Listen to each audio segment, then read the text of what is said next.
اور ہنسی مذاق کرنا غیر مرد کے ساتھ جو آپ کا محرم نہیں ہے وہ حرام ہے. لیکن اگر آپ سڑک پہ چل رہے ہیں حجاب کے ساتھ تو بالکل اجازت ہے. اسی لیے حج میں جب خواتین جاتے ہیں غیر مرد رہتے لیکن خواتین حجاب میں رہتے, بے حجاب میں نہیں رہتے. ہاں جو لوگ کوئی غلط فہمی ہے کہ چہرہ ڈھانکنا فرض ہے, اس کا جواب یہ ہے شیخ ناصرالدین الالبانی کہتے ہیں کہ چہرہ ڈھانکنا فرض نہیں. کئی علماء کہتے ہیں کہ فرض ہے, لیکن ناصرالدین الالبانی کہتے ہیں کہ قرآن اور حدیث کی روشنی میں ایک بھی صحیح حدیث موجود نہیں جس سے یہ ثابت کرے کہ چہرہ ڈھانکنا فرض ہے. لیکن جو بھی خواتین چہرہ ڈھانک رہے الحمدللہ ثم الحمدللہ کریے, میں یہ نہیں کہتا ہوں کہ مت کریے, لیکن یہ علمی بحث ہے. لیکن شیخ ناصرالدین الالبانی اپنی کتاب غربی کتاب میں یہ ثابت کرتے کہ چہرہ ڈھانکنا فرض نہیں, اور وہ حدیث فرماتے صحیح بخاری کی, اللہ کے رسول فرماتے کہ ایک محرمہ سارا جسم ڈھانکے صرف چہرہ اور ہاتھ. تو احرام کی حالت میں چہرہ دکھانا فرض ہے. اسی لیے چہرہ ڈھانکنا عام طور پہ فرض نہیں ہے, لیکن کون ڈھانکنا چاہتا ہے اچھی بات ہے, الحمدللہ ثم الحمدللہ کیجیے, یہ فقہی مسئلہ ہے. لیکن میں یہ کہنا چاہتا ہوں کہ حج کے موقع پہ کوئی بھی خاتون بے حجاب نہیں ہوتی, اور حج کے موقع پہ یہ بھی اجازت ہے اگر کوئی آپ کو گھور رہا ہے, کوئی مرد گھور رہا ہے تو آپ چہرہ ڈھانک سکتے. یہ بھی حدیث میں آتا ہے حضرت عائشہ جو حدیث رضی اللہ عنہ. تو حج کے موقع میں اگر کوئی خاتون بے حجاب کر رہے وہ غلط ہے, عام طور پہ بے حجابی نہیں ہوتی ہے. اسی لیے حج کے جانے کے لیے محرم ہونا ضروری ہے. اس خاتون کے ساتھ, کوئی بھی خاتون کے ساتھ ایک محرم, چاہے اس کا شوہر ہو, اس کا بیٹا ہو, اس کے والد ہو, کوئی نہ کوئی, یا چاچا ہو یا پھوپھا ہو, ایک محرم ہونا ضروری, پھر ہی وہ حج کے لیے جا سکتے. اس سے پہلے کہ ہم اگلا سوال لیں, میں ایک بار پھر ہمارے غیر مسلمین بھائی جو اس مجلس میں بیٹھے ہیں ان سے گزارش کروں گا کہ اگر آپ کے دماغ میں کوئی بھی اسلام سے متعلق سوال ہے آپ کے ذہن میں تو فوراً مائک پر آئیں اور اپنا سوال کریں. اس سے بہترین اپرچونٹی, اس سے بہتر موقع آپ کو نہیں ملے گا. اگر آپ اسلام کو کرٹیسائز بھی کرنا چاہتے ہیں, اس کے خلاف بھی بولنا چاہتے ہیں, تو یہاں پر آپ بالکل فری محسوس کریں اور اپنا سوال پیش کریں, اور انشاءاللہ ڈاکٹر ذاکر نائک آپ کو مطمئن جواب پیش کرنے کی کوشش کریں گے. اب یہ ہمارے بھائی جو آگے کھڑے ہیں مسلمان بھائی, یہ سوال کر سکتے ہیں. السلام علیکم, میرا نام شارق صدیقی ہے, میں ایک لاء اسٹوڈنٹ ہوں. Today, sir, you gave the concept of Allah and shirk. I would like to ask you whether the application of Uniform Civil Code will amount to shirk as it tries to eradicate or changes Shariat law.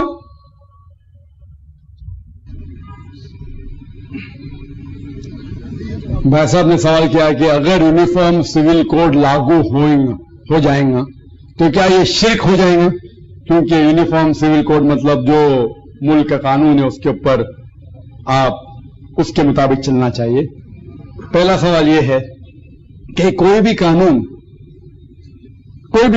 ملک کا قانون جو اسلام کے خلاف ہے, اور آپ اگر اس ملک میں رہ رہے ہیں, جو چیز اسلام کے خلاف ہے اس کی پابندی آپ نہیں کر رہے, یا اجازت ہے غلط کرنے کی لیکن آپ نہیں کر رہے. مثال کے طور پہ اکثر ممالک میں, چند ممالک چھوڑ کے, شراب پینے کی عبادت ہے, آپ شراب مت پیو, دیش اجازت دیتے آپ مت کرو, تو آپ اچھے مسلمان بہت سے ممالک میں رہ سکتے اور اسلام کو الحمدللہ اسلام کے اوپر قائم رہ سکتے.